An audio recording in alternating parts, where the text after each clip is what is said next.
Mm-hmm. Andrew, how did that game go? How was your first kind of taste of playing for Nebraska and that experience? Oh, I mean, it was awesome. I mean, I always heard about the fans, and when I got out there in front of them, and it was even better to play in front of them. So I thought it went pretty well.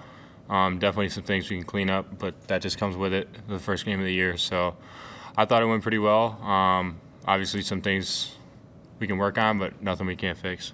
How confident were you just leading up that you'd be able to play? I think Fred said you got cleared the morning of. How sure were you that you were going to be able to be out there? Yeah, I was pretty confident going in a couple of days before that because I was feeling pretty good. And the last two steps of the process were really just live drills you have in practice. So I knew if I got those two practices out of the way, I would be just fine. And then I was feeling good going into it, and then going into the game. And when I got into the game, I felt just fine, like my normal self. So it was good.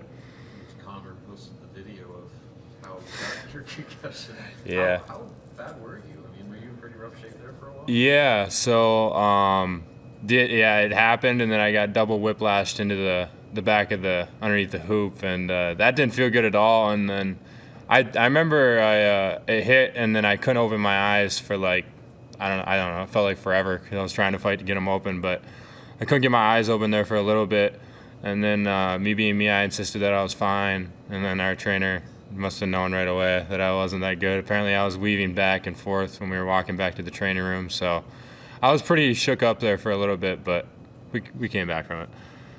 How much of that time off, just like impact your conditioning, just not being able to do anything, like just getting back into game shape and then jumping right back into it? Yeah, it's especially tough because I was feeling like I was in a pretty good game shape right away, right after the Utah scrimmage.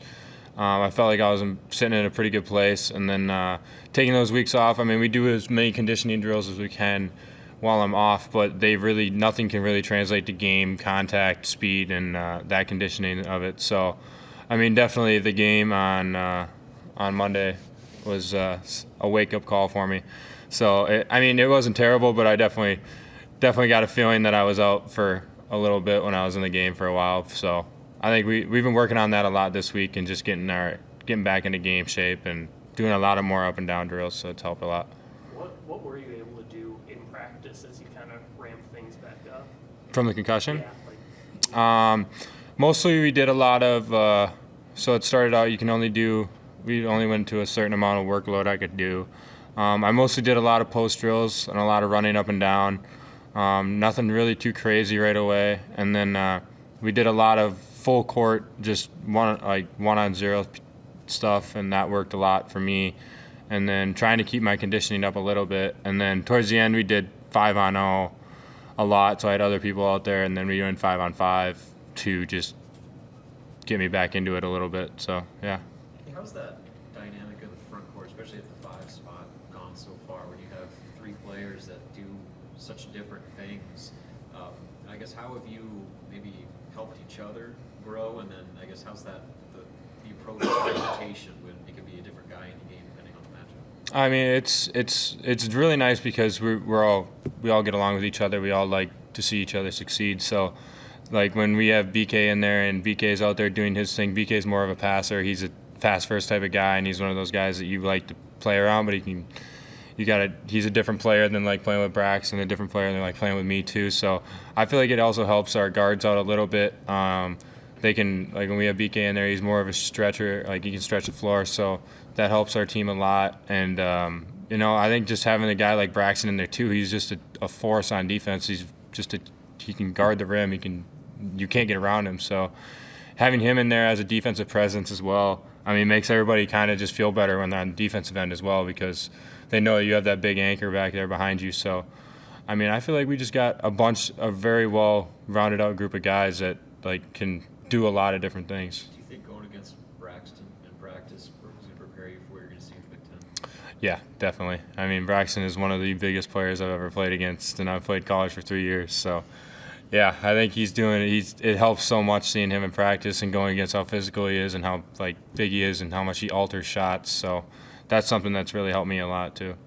What have been the adjustments for you coming from North Dakota State, and now you're at a Big Ten program? Just what's that transition been like? What's been different? I'd say the main thing is just the speed of the game. The speed's a lot different. The physicality, I think, is about the same, or I've always been used to that type of physicality. But it's definitely the speed and making the reads quicker. You're seeing a lot. I'm used to seeing the length. I'm used to seeing guys with speed, but it's the guys that are with length and speed that are cutting at you at the same time, and they like to bother you with the ball. A lot of ball pressure is something that I've seen a lot of, and guys that are very aggressive finishers at the rim. I didn't usually see that a lot. I usually saw guys that would kind of just fall off you when they ran into the rim, and these guys that I've played so far are just very aggressive when they come towards the rim. So that's been a change for me, seeing that. And then, not a lot, but it's just like the little tiny details, things that are a lot different that you just need to kind of switch or focus on. Hey, Andrew, we've seen what you can do in the post game, but perimeter-wise, like how much do you do that in practice, and do you think we'll see some of that during games? I shoot a decent amount in practice. That it's whether or not I feel where I have the matchup at. Usually I like to see if I have a guy that I feel like I'm bigger than, stronger than, I want to take him right in the post because I know I can score 9 times out of 10 down there. And then if I take him out on the perimeter, I usually like hopefully it's a bigger, slower guy that I can get a shot up over. So, I haven't seen that yet, and I was kind of just working towards my strengths in that game. And I was going to something, especially coming off of the concussion, I wanted to go something right back to where I was used to, which was right on the block. So, yeah, you'll definitely see more of me on the outside, but for that game, it was mostly me just kind of going back to my roots a little bit. How much did that help early on? You're kind of getting in the flow of things and you're able to just get in, score right away, get going on the post? Yeah, seeing the ball going right away definitely was helpful. It kind of just relieved some of that pressure that was in, even though I didn't really have that much, there was still a little.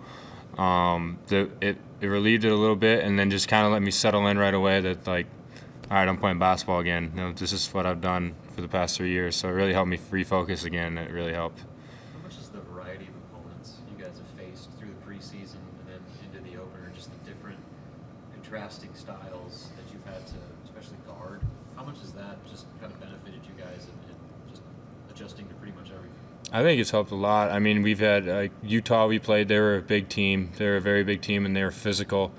And then the team we just played, Texas Rio Grande Valley. They just put up a fight with Creighton last night, and you can see why we were a little worried going into that game. They were physical. They were a crash all team. They really tested our box outs, which is what we've been working on this week. So, just helping. Both teams we played have exploited some things that we didn't really know were that big of problems, but then when we play them, we see that there are some problems there, and it definitely helped us zone in on those, and once we've zoned on in those little details, we feel like we're getting a lot better so far. What sticks out to Bethune-Cookman? For what? What sticks out about Bethune-Cookman? Bethune-Cookman? A lot is they don't really seem like they have a lot of rules. They kind of go around and they play their style. They have a lot of good players on their team, but they seem a little independent, which is early in the year, which you tend to see a lot. So, it seems like they're independent, but they're a very fast transitioning team. They're in transition all the time, and that's where they get most of their offense. So I think stopping their transition offense is a big part of us in that game. Your coach talks about developing a killer mentality when you're up 15, taking the thing to 25. I guess, what does that mean to you? What is having a killer mentality? It's really just not letting off the aggression that you had from the start. I think, for me, I think it's something that you can't stop and relax just because you see that you're up by 12, which is what happened to us a little bit in the Grand Valley game. They were coming back, and we were a little relaxed, and they snapped right back at us. So that's something that we definitely saw that game too. So that's something we've been cleaning up. It's 40 minutes. You play all 40 minutes hard. So we have enough guys on our team. We have a really deep teams that can play. So if you get tired, you can kind of come out. But the one thing we can't do is let off the gas, and that's something that I think we will be a lot better at. Anything else for Andrew? Thank you. Thank you. Wilson. Andrew. So I wanted to introduce myself. I'm from Minnetonka. Oh, you are? I know you're a Minnesota guy. Yeah. Tonka. Yeah. No, I saw when you.